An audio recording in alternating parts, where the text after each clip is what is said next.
the Ghosts of Harrenhal. My name's Simon. And I'm McKelly. Thank you for joining us for episode 51 of our chapter-by-chapter book review of A Song of Ice and Fire by George Martin.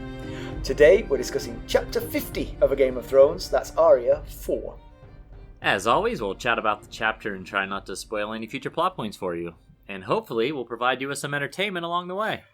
We will summarise what happened, discuss our thoughts on it, provide some useful background, compare it to the TV show, indulge in a little pedantry and cover some reader mail. Be sure to check out the show notes, especially if you're not reading along. They'll provide some extra background that'll help you understand what's going on. How are you? I'm alright. We're starting down the back nine of our first 100 episodes with this one. 51? Yep. So, yeah, I'm doing alright. How about you? I'm good. I've got exciting news. You do? Which I've been keeping it from McKelly for a while, but I spoiled it just before we came on air. We got a new dog. And you all know by now that McKelly's dog is named Penny. Well, my new dog is called Penny too. She came with a name. So we both have a dog called Penny. They're both very cute. I am very fond of your dog, but I am falling head over heels with this one. She is absolutely wonderful. I have a hunch your Penny will be sweeter than my Penny. Just a hunch. Probably less of a pain too, but yeah, she's been good as gold so far. She sleeps in a crate and doesn't make a sound during the night. She goes out in the backyard easily and comfortably, walks on a leash without any problems. She's a keeper. She's like the top dependent in your household at the moment. Not stiff competition. That's not the only news you have, right? I feel like you've got some other noteworthy news. Yes, this one will come as a surprise to especially my family back home. If any of them listen, they're going to be shocked to hear this. Good point. One. Yeah, it will. Last week, I became a U.S. citizen. That's me giving her some applause. Congratulations. Yeah, thanks. I was going through the process because I wanted to vote in the next election. I mean, I've been here 20 years, so right. It's kind of about time in some ways. So yeah, I'm now a U.S. citizen, entitled to a passport, and I've already sent in my voter application. So. Wow, things moved quickly. I know. Who knows? I'll be doing jury duty next. I'll be standing for office. That's right. All these things. So yeah. Well, congratulations. But it was. So it was a little bit strange because, I mean, normally what happens is you have an interview, and if you pass the interview, you're called back for a ceremony at which you pledge an oath of allegiance to the United States. And because of coronavirus, they're not doing those ceremonies. I mean, they're still doing them, but there's no point delaying it because you can't have anyone come to it. It would just be you. So they took me straight from the interview to the oath. And they didn't explain. They just said, go to that room over there. And then they handed me the oath, and I read it out, and... Boom. It was. I would have worn a shirt and tie, but I thought it was just the interview. So but it was the whole thing was very high tech. They showed me to a room, and there was just an iPad sitting there on a desk, and then a face came on the iPad, and I did the interview remotely with this guy. He was in a different room in a different building. So it was a little bit like a sci-fi movie. A little bit like 1984 or something. A little bit. Yeah. Although your handwriting was a hindrance a bit, was it not? Yes, that's right. So the three tests are, you have to do a civics test, which I aced, and you have to do an English test, which maybe he didn't do. I think maybe the English test is implicit in the civics test. If you succeed with the civics test, it's proven you can speak English. But you have to do a writing test, and as I don't know if everybody knows, but writing is kind of mine and McKelly's career. Right. Our other career, our paying career. And so I joked to the guy, I said, well, this is the one I'll definitely pass because I'm a writer. And it turned out, I didn't realise, but it was actually a handwriting test. And so when I wrote out what he told me to write out, I then had to hold it up to the iPad, and he couldn't read it. I was like, I didn't realise you needed to be able to read it. I thought you just wanted to see me going through the motions. I can read it. Read it perfectly clear, I think. All right. So let's get down to business with a quick recap of what Arya was up to last time we saw her. Sounds good. Last time we saw Arya, she had overheard Varys and Illyrio Mopatis plotting in the dungeons below the Red Keep. She then bungled the retelling of what she'd heard to her father, Ned, and since then she's kept up her dancing lessons with Syrio Forel, fought with her sister Sansa, and accepted the news of her and Sansa's returning to Winterfell much better than Sansa did. All right, McKelly, why don't we give them the summary? Okay. Arya and Syrio Forel are getting in one final lesson before heading to the ship and the journey back to Winterfell. The two spar with wooden swords, and Syrio catches Arya off guard, telling her the blow is coming from the other side. Syrio then teaches Arya about truly seeing things. And while doing so, Ser Meryn Trant of the Kingsguard and 5 Lannister guards appear in the doorway. The group claim they've come to retrieve Arya on behalf of her father. Syrio questions why Ned would have sent Lannister men instead of his own. Arya refuses to go, and they quickly drop the routine. Trant commands the guards to kill Syrio and take Arya. Syrio tells her the lesson is over and she should run to her father. Syrio then proceeds to take down the 5 Lannister guards with nothing more than a wooden sword to their steel swords and chainmail armor. Arya, meanwhile, hasn't fled, and she doesn't want to leave Syrio. She thinks she's never seen a man move as fast as Syrio. His sword is no more than a blur, and he beats the men with it. However, as Ser Meryn steps up for his turn against Syrio, she sees clearly that this will be a different fight. Trant wears full plate armour, leaving nothing for Syrio to attack with his wooden sword. Arya begs Syrio to run, but he refuses. When Trant's sword smashes Syrio's wood sword to splinters, Arya turns and runs. She winds her way through the kitchens and shimmies through a window. She discovers dead Stark men all around the Tower of the Hand.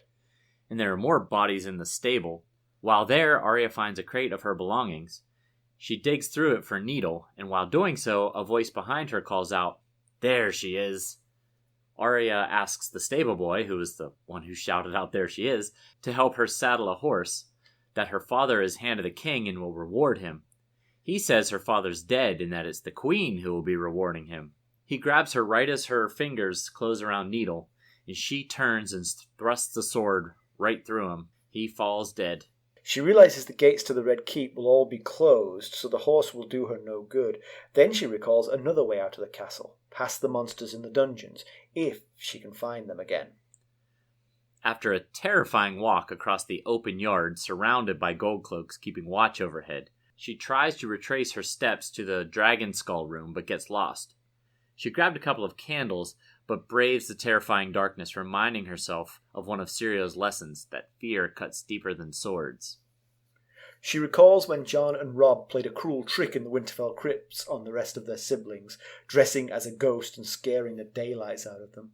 The memory of their laughter makes her smile and armours her against the fears. Her plan is now to escape the castle and make her way back home to Winterfell alone.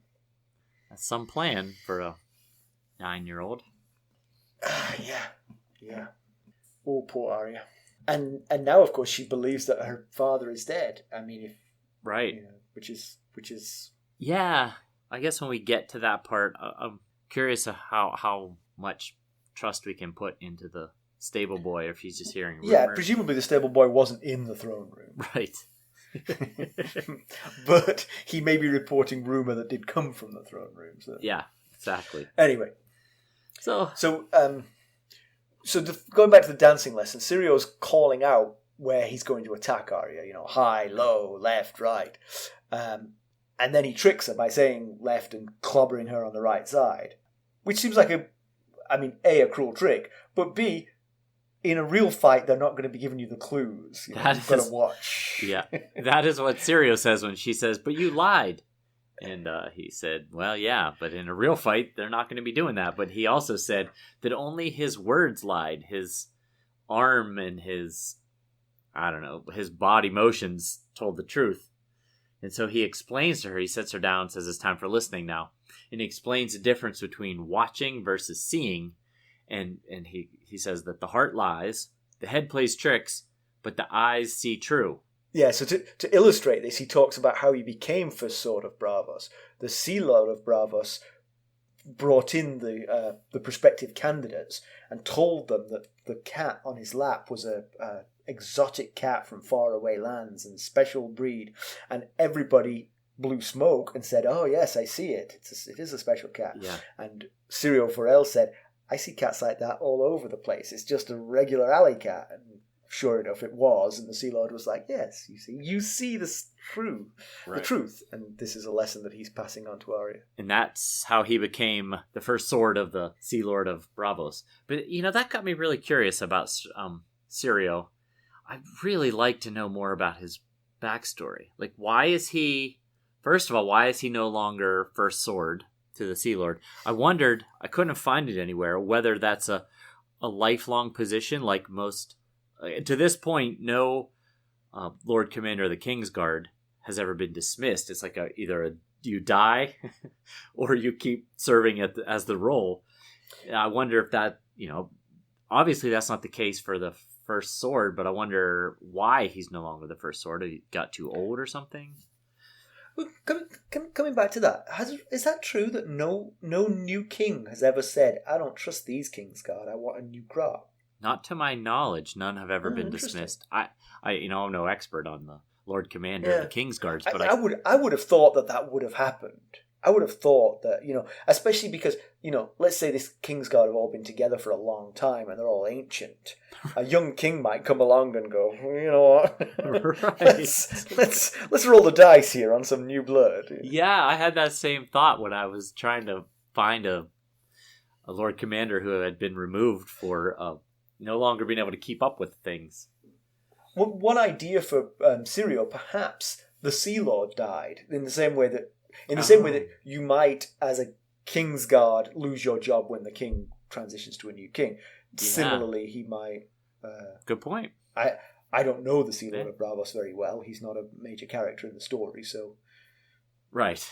I also wondered why. I would love to know how he ended up in King's Landing. Why he's in King's Landing. Obviously, it's not to seek fame and fortune with his sword, because he wasn't in the tournament, the Hands tournament earlier. There was no mention of Syrio. Well, maybe he was, and we just didn't hear about him. But anyway, I would love to know more about his backstory. Feels like he would have done quite well had he been there. You would think so. Although, I comes up here when he fights Ser Meryn Trant. I wonder. Well, we'll get to that when we get to that. The other thing that I was going to say about that was maybe your position becomes untenable when you lose your job as first sword. Maybe it's kind of like you can't really show your face in Braavos anymore as a former first sword. Could be. Yeah. Why King's Landing? I don't know, but that might be. Yeah. If any of our listeners know, write in and tell us, and we'll put it out there. Do our job for us. So while they're having this little lesson here and truly seeing with your eyes, the door bursts open and Ser Meryn Trant of the Kingsguard and 5 Lannister guards come bustling into the room. And Arya, upon seeing Ser Meryn, remembers that he was one of the Kingsguard that came to Winterfell when King Robert made his journey to Winterfell. Yeah, Trant claims that her father wants to see Arya, so she steps forward. But Syrio is kind of wise to this, and he wonders why Ned would send Lannisters. Yep, he's doing that old seeing with the eyes thing. Yeah, yeah. So Trant orders the 5 men to rush him, and he, despite only carrying a wooden stick, he manages to beat the living daylights out of all 5 of them. Yeah, without even being touched. Yeah. Some serious Chuck Norris moves there, I feel like. Yeah. And Arya mentions that his sword moves like a blur. Mm-hmm. But apparently taking on 5 of these common Lannister guards is not quite the same as one Ser Meryn Trant, because that fight had a different look to it. And a lot of it was because of his armor. He was in full plate armor, and he tells Arya to run, and she doesn't want to run. And she also, while she's watching the fight, remembers that he was just teaching her about seeing truly. So she truly looks at the situation, and she notices that he's in full armor and he's got a long sword, and all Syrio has is a vest and a stick. And she feels like he can't win this and kind of starts to panic. But it reminded me kind of the Bronn Servardis Egan situation. Now, Bronn did have some yeah. chainmail shirt on, you know. Yeah. Yeah, and a sword with which you could pierce someone. Right, and that was actually where I was just going a few minutes ago when we were talking about whether Syrio would have handled himself well. I wondered, handled himself well in the tournament, the Hands Tourney earlier, and I wondered why. Arya mentions how fast he is, and you have to imagine that Ser Meryn is fairly slow in this full plate armor. So you'd think that Syrio might have time to pick up one of the fallen Lannisters' swords and even the fight up a little bit. Yes, because you're right. Once he has a sword in his hand, this is no longer that much of a unfair fight. Right, exactly. It evens it up a lot. And there's 5 swords now laying on the ground. You'd think he'd be able to get to one of them. He could pick up 2. Yeah, there you go. But now I was thinking more about it. Clearly, Ser Meryn is a member of the Kingsguard, so he's probably a pretty good fighter. Maybe he's better than Sir Vardis Egan was. And Syrio's older than Bronn, but he did just dispatch 5 people coming at him at the same time with a wood sword without even being touched. So I just felt yeah. But we don't know. I mean, we don't know because Arya's about to turn and run here. So maybe he did survive. We've not found out yet one way or the other. That's true. I mean, it didn't look good. I mean, short of running away, it feels like he was going to eventually get decapitated. I wondered if maybe he isn't used to using a longsword because he's Braavosi, so he's used to using a Braavos blade, the slender thrusting blade versus the longsword chopping kind of blade.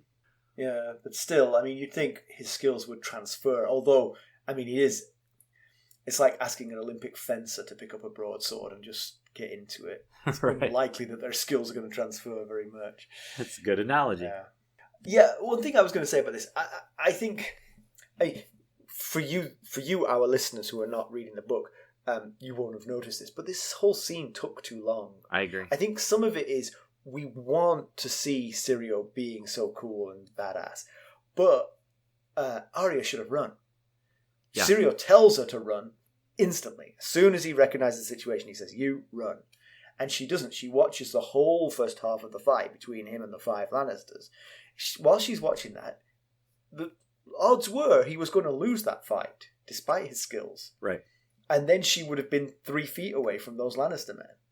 Yeah. Now, as it happened, he got through the first half of the fight and was able to tell her again, "You really should run, because I'm not going to win this one." But yeah, it just felt like the whole thing took too long, and I wanted her to get out of there quicker. And I think one of the things that made me think about was the fact that we're all these chapters are point of view chapters, and so she had to stick around to witness this fight. We couldn't have seen the fight without her, unless Syrio was a point of view character. Yeah, that's a good point. Perhaps he wasn't. Perhaps he was always destined to die in this chapter, and so we couldn't really have him as a point of view character. You're right. It is a downside of the point of view situation because we don't get the information if that point of view character isn't there to witness it. Yeah, and if nothing else, even if he won the first half of the fight, she would have been twice as far away by the time that Trant defeated Forel. Yeah, right. But as it is, she begs Syrio to come with her, and he says the First Sword of Braavos doesn't run. And I get it. I mean, this is all happening very fast. But if these guys are in the Tower of the Hand here to take Arya, then there's a good chance that Ned is at best been taken captive, if not dead, or holed up in a place surrounded by Lannister guards. So, not running due to, I guess, I mean, the way he said it seemed a bit like pride, like the First Sword of Braavos doesn't run, I can't run. But it puts Arya at risk of being left alone with no adult if he doesn't run with her. You'd think Ser Meryn is fully in full plate armor, so you'd think they'd be able to run faster than him, you know? That's a good point. Yeah, it's given that he's knocked the 5 Lannisters out, they could have run at that point, both of them. Yeah, just exactly. Flee and see how quick Meryn Trant can run. In all that armor, right? Yeah, good point. So I just, I felt like he was leaving her with no known adult to run to. We don't know that, we have a pretty good suspicion she can't run to Ned. because we saw Ned last time. Yeah. Now, he doesn't know that, but if you put the facts together, these guys are in the Tower of the Hand. It's a good chance she's not going to be able to get to her dad. So he's leaving her adultless. But of course, for them, not knowing where Ned is, this all might be the very first step in the anti-Stark uprising. Yeah. You know what I mean? They might have sent one batch to get Arya, one batch to get Sansa, and another batch to go to, besiege Ned. So going to Ned actually might be the right thing.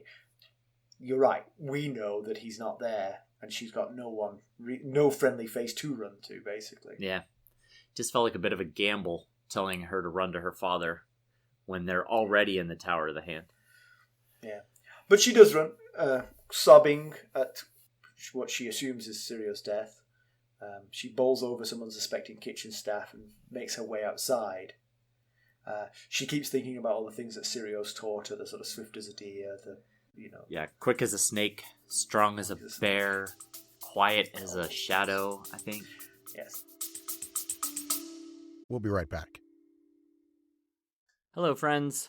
Are you ready to make some unforgettable memories? Well, if so, consider the Marriott Bonvoy program. Discover the perfect destination for your summer getaway and unlock exclusive deals on luxurious accommodations. With our affiliate partnership, you'll enjoy unbeatable savings and a seamless booking experience. Don't let summer slip away. Visit Marriott Bonvoy today and make this vacation season one for the books.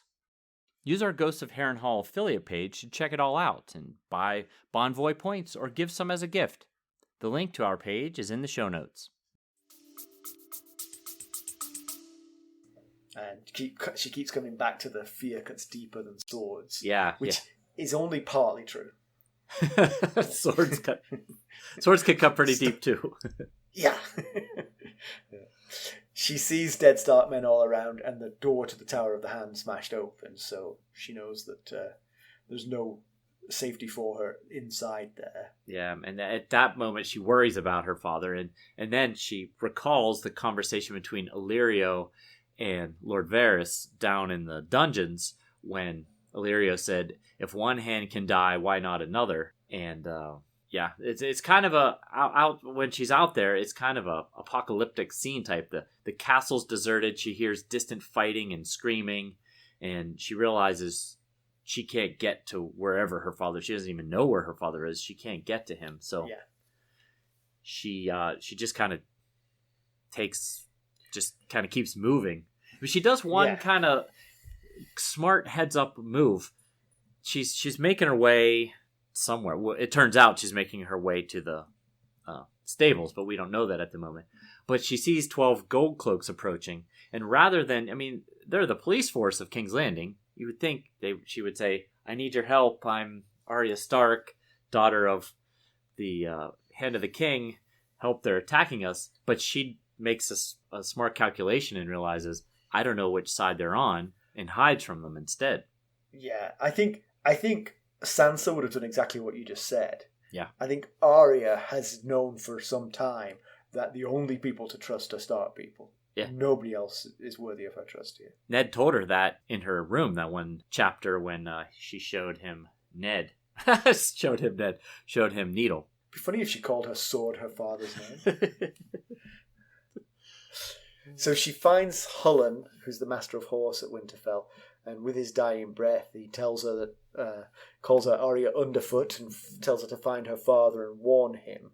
So he too doesn't know what's gone on already. So yeah, she's not getting any useful information really. No, but then she makes it into the stables, and she sees even more dead Starkmen there. And at that part, it reminded me of Renly's comment to Ned when he said, the Lannisters are not going to show mercy. Yeah. I was thinking, if we're pretty sure they already have Ned. It would take quite the effort to get out of the situation we last saw him in.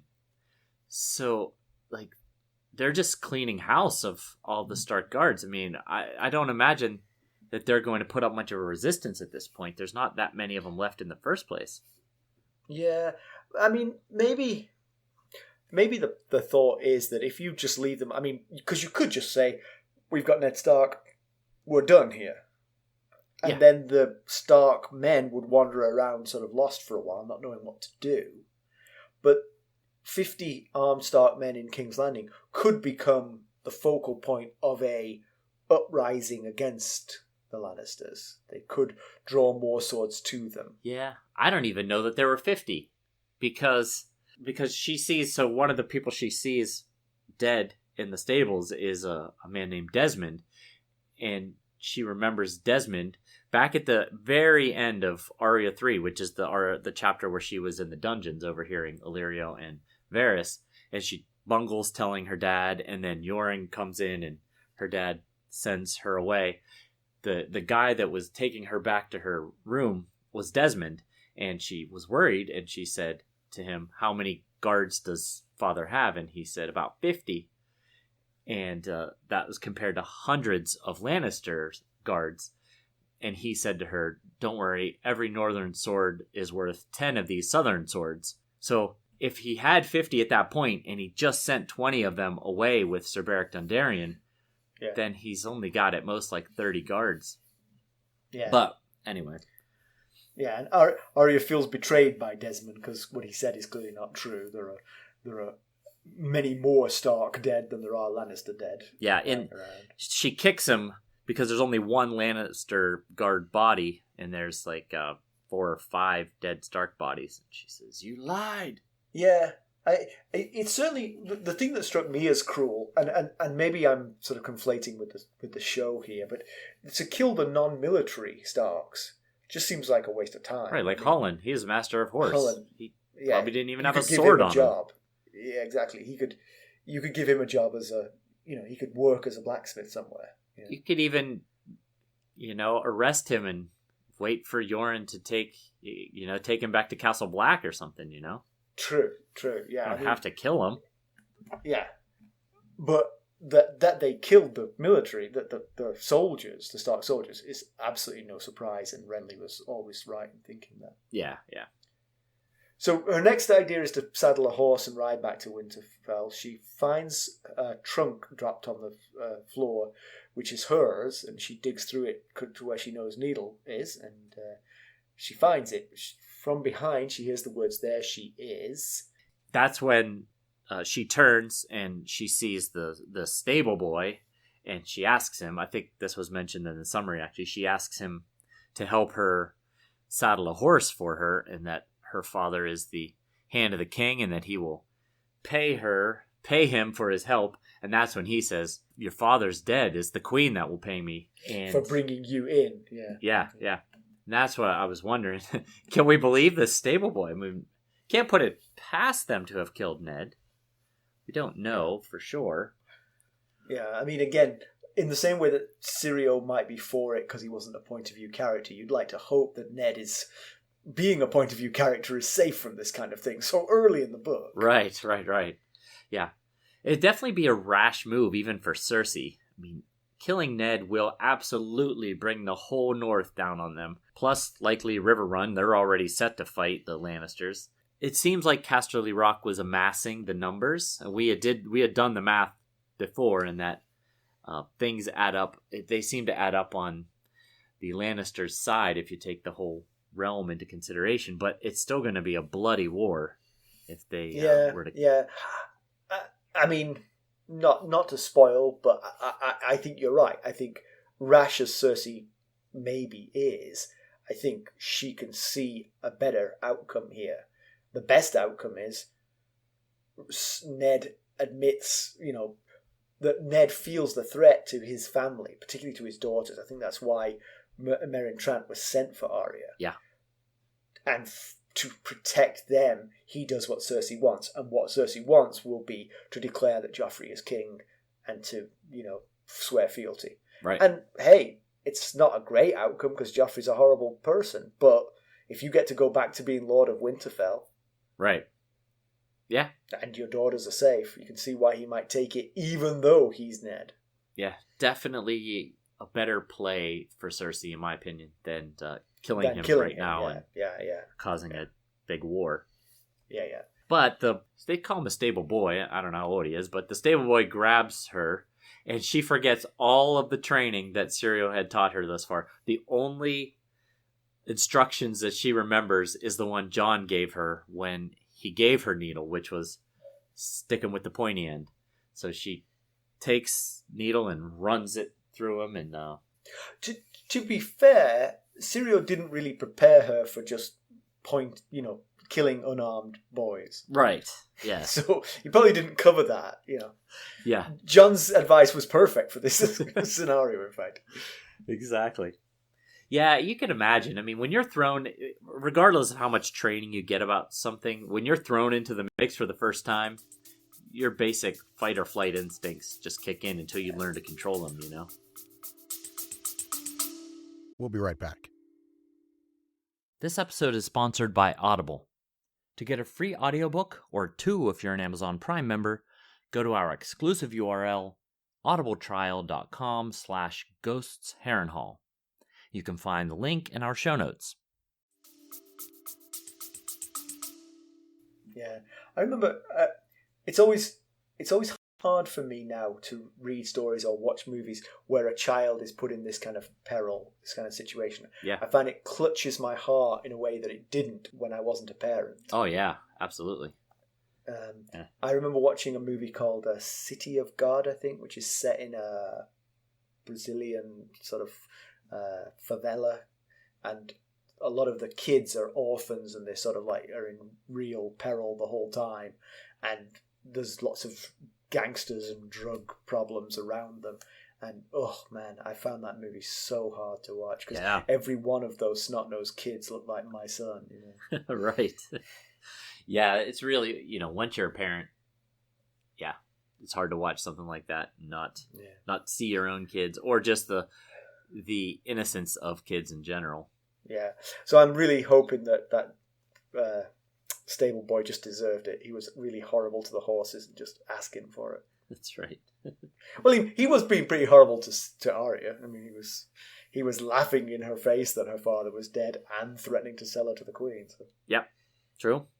I mean, what choice? I guess she could have put the sword under his chin or something and said, run away now. But she just, reacted. That's how things went down. So, in a sort of moment of rationality after killing the child, she recognizes the fact she can't really go by horse. The gates out of the city are going to be closed. But it occurs to her that she, uniquely amongst the Stark team, knows a way out that doesn't involve any of the gates. Yep. When she went down into the cellars, she came outside the gates and had to work her way back into the keep. So if she can retrace those steps, she can get out. Yeah, but in order to do that, she has to walk across the open yard, which is just covered with gold cloaks, kind of up on the ramparts, looking out and keeping an eye on things. And so she's terrified to walk across it, but she does. She gets across it, and eventually she makes her way down into the dungeons. I gotta say, just thinking back on that, there must be some ordinary castle life going on. Right. Yeah. I mean, there must be servants and, people who work there going about their normal business. This is why I think it's so weird that the non-military Stark people got killed, because do they stand out? Right. They all have pointy hair or something. They got that northern look about them.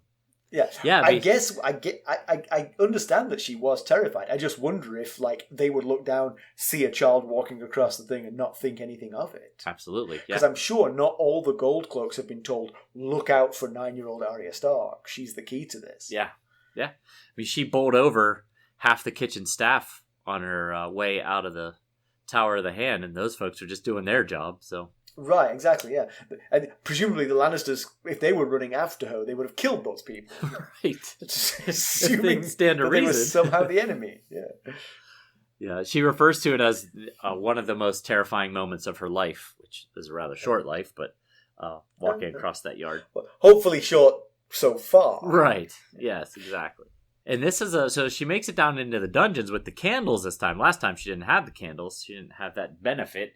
And she realizes that the monsters she saw down there were actually the dragon skulls. So it's the first time she realizes that they were dragons.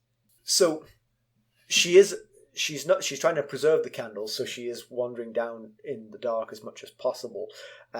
She's recounting Syrio Forel's words about fear cutting deeper than swords. That's helping to a certain extent, but then she remembers going into the crypts at Winterfell with Robb, taking all of Robb took all of his younger siblings down into the crypts of Winterfell to show them, charmingly, where they will be buried later. Isn't that sweet? Which you don't need to play a trick at this point. The story itself is terrifying enough. Seriously. But play a trick they do, because when they get down there, Jon jumps out covered in flour, so he looks like a ghost, and scares the daylights out of all of them. Sansa runs away. Arya punches Jon on the nose, and Bran cries real tears while clutching onto Robb's leg, I think it was. Yep. Yeah, and then, but then they all start to laugh, except for Sansa, because she took off. So no longer there. yeah, everyone who stayed eventually found the humor in it, and man, I would never have forgiven them. Never. My brother, I told you this before. My brother was very gymnastic when he was little. He was small as a kid, and so he was very lithe, and he could, in a door frame, with an open door, he could just put his hands and feet on the door, and then just hitch his way all the way up to the ceiling. Wow! And he could hide. So you would walk through the door, and he would drop on you, and he would just. And I still haven't forgiven him because he scared me sometimes so bad. That's funny. And that's not as bad as what Robb did. Robb Stark did is worse. Because, I mean, just having your grave there. Right, that's enough. 6 years old. I mean, that's like, I don't need to see this. Now, I have to say that although Rickon was not mentioned in this story, it's legit because he was not actually born yet. So they didn't forget Rickon this time. There was no grave for Rickon. Right. He was like, yes, good. But I think there's interesting parallels to the way those kids are now as well in that story. So Robb is, we've said this before, Robb's just a little bit reckless. Yeah. And that is a little bit reckless because that is a mean thing to do to little children. Absolutely. I considered myself a rather meanish older brother, especially to my younger brother, and I don't even think I would have done that. Yeah. Jon, his direwolf is called Ghost. Right, yeah. And he is the odd one out. Right. Sansa flees and leaves the others to their fate. That's pure Sansa right there. That is, yeah. Arya punches him in the nose. I mean, that's pure Arya right there. Yep. You've come to scare me to death? Well, take that. And Bran is a little bit helpless. I mean, he was only little at the time. I think he was like 3 or 4. For a different reason, but and Rickon wasn't present. Rickon wasn't. So thinking of this memory helps Arya. She's not scared of the dark anymore. She was seeing visions of the dying stable boy, and she knows he's dead. But she thinks, well, if he jumps out at me again, I'll just kill him again. You know. If he pulls a Jon on me, I'll stick him with the pointy end one more time. That's such an Arya statement to make, you know. He's not going to jump out because I've already killed him, and if he does jump out, I'll kill him again. So she's headed to Winterfell. That's her plan. So has she given up completely on Sansa and her dad? I mean, maybe she's thinking, Arya is a certain kind of person, and maybe what she thinks is, we need to all go our separate ways here. We need to fend for ourselves.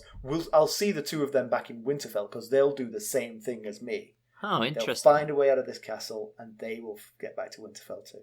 Yeah, I hadn't thought about that. Yeah, that could be. She is overestimating at least Sansa. Right.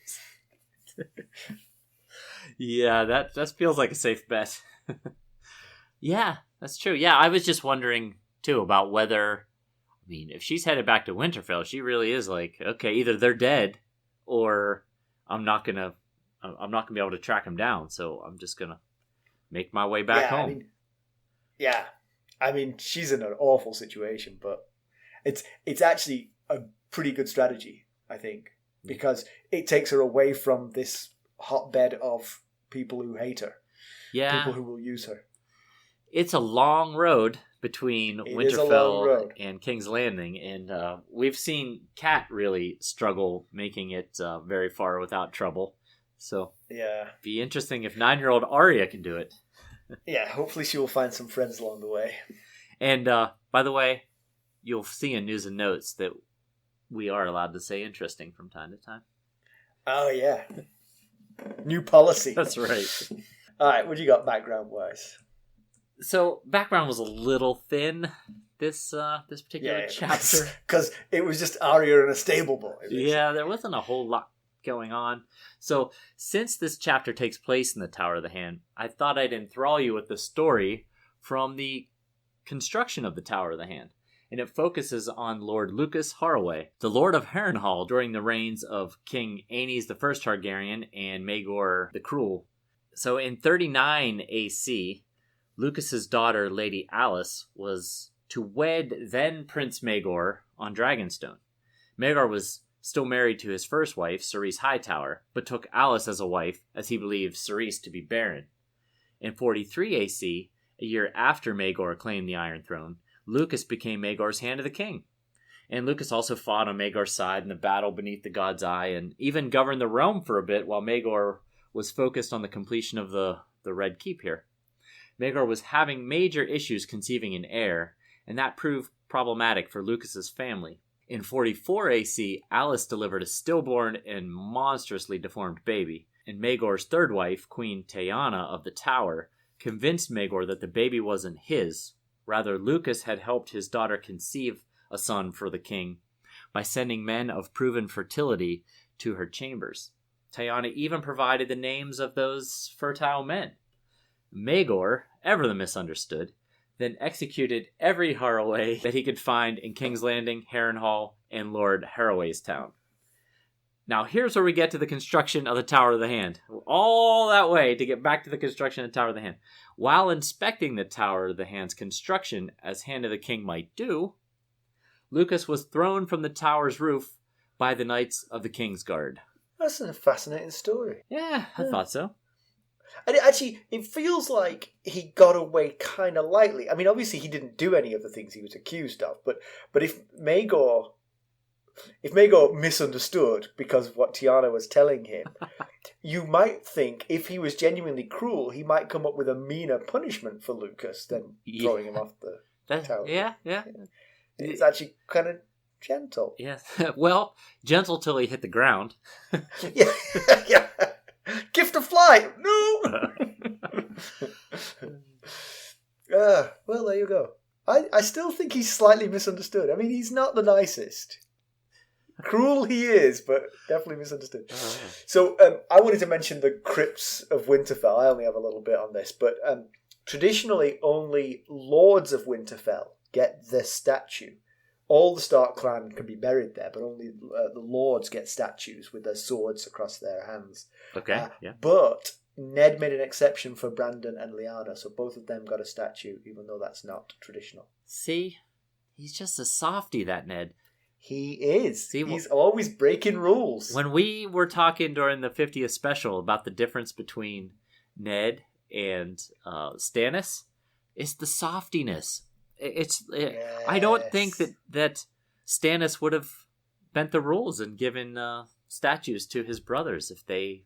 Absolutely, yeah, you're right. No way. And I don't think if Stannis had been in the woods with Shireen and they had come across a baby stag, which would be a fawn, I guess, that he would have let her keep it, like Ned let the kids keep the direwolves. Finally saw where you were going with that. Yes, I hear what you're saying. That's the difference. Fact, Ned's just got a sweetness to him. Yeah. So Stannis is now sort of like head of the Baratheon clan. So if the Baratheons had a similar thing to the Starks, where the head of the clan gets something that, gets a statue, whereas everybody else doesn't. So now Stannis is eligible. I think his statue should be him, like, gnawing on a rat. And I think he would like that. I think he would be like, yeah, that was me. Yeah. I survived the siege. Or maybe, like, gnawing on a boot. Like shoe leather. Yes, that's right, the shoe leather one, yes. And real quick, House Trant, because Ser Meryn Trant was featured in this chapter. House Trant's seat is in Gallowgray in the Stormlands, so they owe their fealty to House Baratheon. In fact, they're one of the principal houses sworn to the Baratheons, and their words are, "So end our foes." And they blazon their shields with a hangman on a blue background. So, a little bit morbid. Yeah. There have been worse. I think House Bolton's is worse. That's true. Yeah. Well, House Bolton's might be worse. Yeah, we'll get to House Bolton one day. So comparison with the television show, everything in the first part of the chapter is very close. We see Arya's dancing lesson, even Syrio's trick where he tells her one way and goes the other. Syrio beating up the 5 Lannisters is very nicely done. He uses every trick in the book, sort of like pulling their cloaks and making them hit each other and all kinds of stuff. Exactly. Like Three Stooges style. Poke him in the eye. She does indeed find Needle the way it was described and kills the stable boy. But pretty much after that, her part in the show peters out. We see her going back into the building and then heading downstairs, but we don't follow her, so we don't really see what she's thinking. I haven't watched the show in a while, but am I remembering correctly that in the show, Syrio has a big full head of hair? Yes, he's not bald. He is curly hair. I thought so. They specifically, but in the book, he's bald. Yeah, right? They specifically in this chapter refer to him as a bald bastard. And that's he right. breaks one of the Lannister guards' hands, I think is what he says it. Yeah. So pedantry, you touched on one earlier.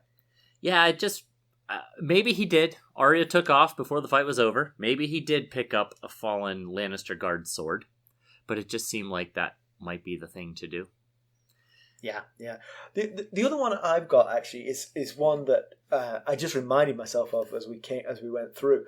The crypts at Winterfell, there was something said which stuck in my mind. Rob seemed to suggest that the deeper into the crypt, the older the people were, the more ancient the tombs were.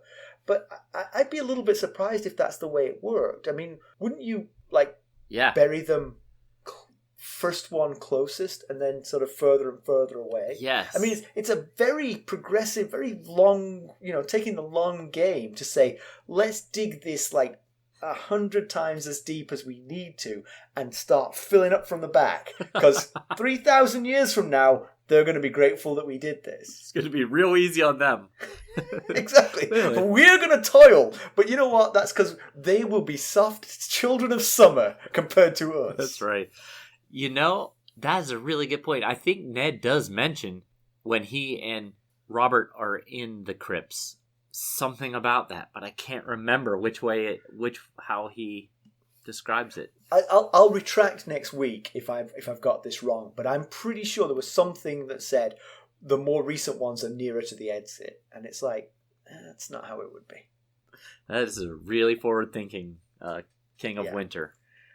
Yeah, exactly. I would say, okay, so news and notes. You've got a big one today. I do. We've got our first giveaway. How about that? How fancy are we? We're doing a giveaway. We've got I know. Jon Snow Funko Pop, number 61. I'm sorry, we have a what? A Jon Snow Funko Pop. It's a figurine. Okay. It's got a bigger head type thing. And okay. We're going to be giving that away to a lucky listener. Woohoo! How do you enter, you ask? Well, I'm about to tell you. To enter, all you have to do is take a screen cap of a rating or review, preferably both, that you've done for this little podcast of ours and email it to us at ghost.harrenhall@gmail.com. And we'll be picking randomly from the emails. I know some of you are going to say, I can't do a review. I'm on Spotify, and Spotify is stupid. They don't allow reviews. So I know that's a problem. But if you can't do it on Spotify, which I know you can't do it, there are some options built into other podcatchers. So you could go to podchaser.com and leave us a review there. Anyone can do that. Or some of the podcatchers, such as I use Podcast Addict, that has a review option. And Stitcher, you can leave a review on Stitcher if you do it through the website. So okay, there you go. Get on. Really good. And we've got some pretty cool reviews from our favor that we asked our fans for in episode 50. Okay. We've gotten some Great. nice reviews from those folks. So just take a screen cap of that, send it in, and you're done. Yeah, you don't have to do it twice. Yeah, once. Yeah, and that counts for if you've already done a review, like that. Not just for the ones in the past week or so. Like if you've already done a review, just take a screen cap of it and send us in. So we had a really great exchange with listener Josh on Facebook. He's listening to us inspired him to reread the whole series. He's raced ahead of us again. He's now on Storm of Swords, but he listens faithfully every week. So thank you, Josh. Thank you. He appreciates how we don't give away future plot points and that we try to speculate like we don't know what's coming. That's easier for some of us than others. Shush now. And he even said that your analysis of the chapters never ceases to explore the plot in insightful ways that have not occurred to me when I'm reading one. Thank you, Josh. Wow, that means a lot, actually. That's really good to hear. I'm sure you did, Josh. You're just not thinking about it as hard as we are, for as long as we are. If you read every chapter 5 times in a week, you might come up with some creative things. Exactly. So George Martin's going to jail, you said? George Martin is headed to jail. Do tell. He's not really. On May 21st of 2019, he said, "If I don't have Winds of Winter in hand when I arrive in New Zealand for Worldcon, you have my formal written permission to imprison me in a small cabin on White Island." Worldcon is being done virtually this year, but it started on July 29th. So perhaps he'll say that he has to be imprisoned virtually then. Right. Yeah, you know what? No can do. So, couple of pieces of mail that we got as well. My brother Rob made us both laugh when he said that he thought there was nothing more middle class American than two white guys discussing Game of Thrones in a podcast until he listened to episode 49's boat talk. Which did make me laugh. I think it was episode 50, chapter 49, but still. Chapter 49, thanks, yeah. Sorry, I knew I was going to get that wrong. Yeah, that made me laugh when you told me about that. And a really nice email from Kathy in Germany, who said we were entertaining her while she was painting and doing dishes and cleaning the house. So that is, as we've said before, that is our core demographic, people who are cleaning the house. Yes, it is. Or moving houses. That is the time. Lewis was moving houses. Moving houses, that's true, yeah, that's true. And Kathy is the one who gave us the green light to use the word interesting. That's right, so yeah. It's back. It's back. We're saying it as often as we want. All right. So let's bring this to an end. Could the stable boy be right? Is Ned in fact dead? Is the stable boy the Arryn stable boy? Oh no, he was a pot boy, wasn't he? He wasn't a stable boy. No, wasn't he elevated to stable boy? What happened to that Arryn kid? Yeah, that's right. It could have been that kid. That's him. It's all coming together. Arya is silencing him because she knows that he knows the secret.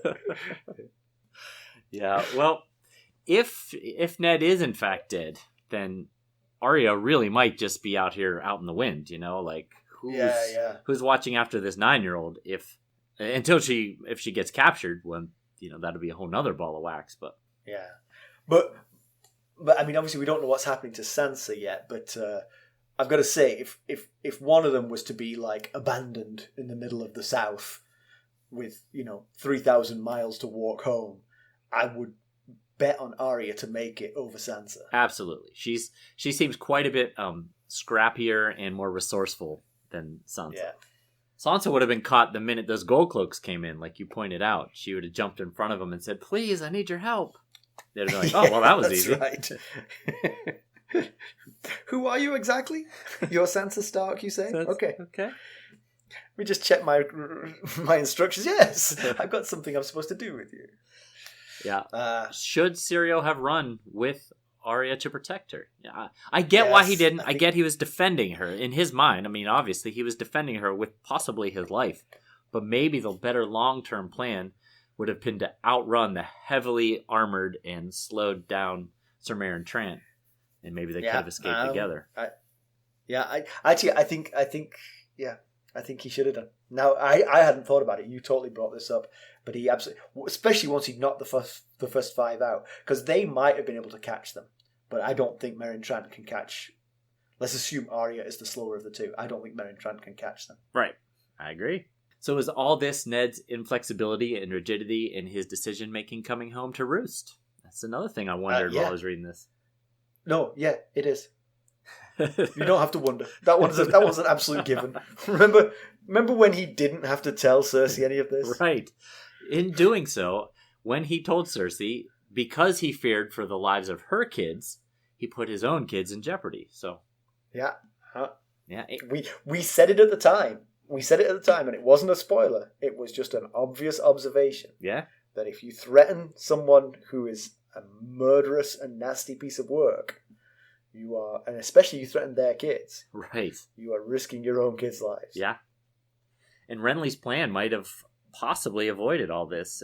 If he had acted then, while Robert was still clinging to life and Joff had no authority yet, he could have gotten the kids, and Cersei likely would have fallen in line until she had any kind of leverage back on her end. Yeah, these missed opportunities.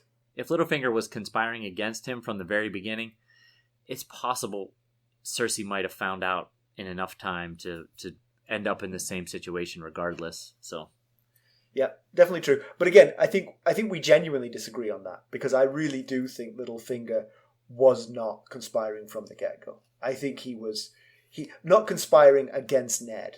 I think he was conspiring. Yeah. Conspiring to make trouble. Right. But I think he was willing to go with whichever. That's my opinion on that one. Yeah, absolutely. Yeah, that makes a lot of sense. That was a discussion we had Ned 14, right? Yeah. So at the moment, our little 9-year-old Arya is alone and running scared in the dungeons of the Red Keep. But what happens if she makes it out of the Red Keep? Then what? I mean, she is a badass, but can she make it all the way? She's a 9-year-old badass. She make it all the way. If she can make it to Riverrun, she could be safe. She doesn't have to get all the way to Winterfell. If she makes it to Riverrun, she's got family in Riverrun. I wouldn't advise going to the Eyrie. I'll say that much. We have close friends who live like 3 doors down from us, and if something terrible happened to me and Carson, I'm not sure my 16-year-old could make it to there. So, we're asking a lot of Arya. Yes, absolutely we are. All right. So, as always, you can reach us at ghost.harrenhall@gmail.com, and if you reach us at that address with a screen capture of your positive review, well, actually, I guess we don't have any rules on that, but it'd be nice if it was positive. It would.